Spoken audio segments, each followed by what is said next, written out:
Алматинские власти меняют прописку городскому мусору. Отныне бытовые отходы южной столицы будут вывозиться в специальный завод. Здесь они получат новую жизнь. Эти люди – сортировщики мусора. То, что они отбирают, пойдет на переработку, а то, что останется вне поля зрения, упакуют и увезут на хранение.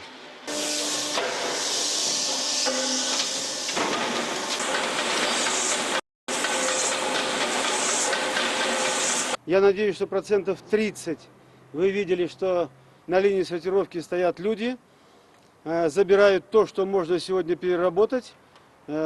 Бумага, картон, пластмасса, полиэтилен, металл, черный металл, цветной. Это мы на этом этапе будем забирать и перерабатывать. Стекло. А все остальное, за исключением этих 30%, 70% будет двигаться вот на эту линию упаковки.